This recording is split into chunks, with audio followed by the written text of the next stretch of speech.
Three generations, 5 floods, and a fire, and countless hot pies. Broome County's oldest family-run restaurant is marking 75 years in business. Red's Kettle Inn is this month's legacy landmark. Here's Amy Hogan. Their grandparents have come here, their parents, themselves. Passed down through generations, just like the stories Anthony Sobiak III has heard about his grandfather. But he'd either sit in here, because then he was right near the bar, and he could just holler to whoever was tending the bar and need another beer. With then 5 mouths to feed, Anthony Red Sobiak opened the bar on the corner of CFJ Boulevard and Lester Ave in 1942. Got drafted in World War II, went down, they told him no. The first Anthony wasn't in the best shape and was told to turn around and go home to Johnson City.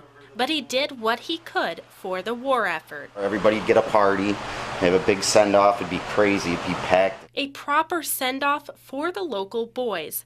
Red would then hang their photo behind the bar, where it would remain until the soldier came home. His family would come to appreciate all the soldiers who returned from Italy, bringing with them the now famous hot pies. Nice thin crust, fold it right in half. Not to be confused with pizza. It's not pizza. Pizza's with mozzarella cheese. Hot pie is American cheese. The dish became a specialty at Red's, enjoyed by famous guests such as Louis Armstrong and Whitey Ford. Johnson Field was 3 blocks away. Soon enough, the bar became a second home for lots of triplets, helping to fill this wall dedicated to the Yankees. That wall would become an obsession of sorts for Tony Jr. after he took over in 1973. My dad's goals was to get,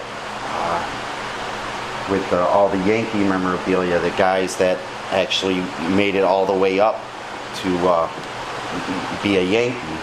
Not only do they hold a lot of memorabilia, but these walls have also housed a lot of memories through the years. I was just learning to read, and she got real upset with my dad because he'd say, sound it out. Budweiser, Miller Lite, Mom may not have been a fan of her 5-year-old son learning to read while stocking the bar, but he sure did learn a lot about the business he would eventually take over in 2015.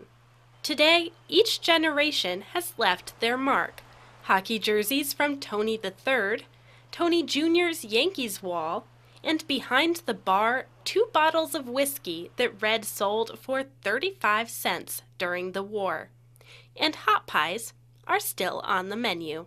In Johnson City, for Fox 40 HD News, I'm Amy Hogan.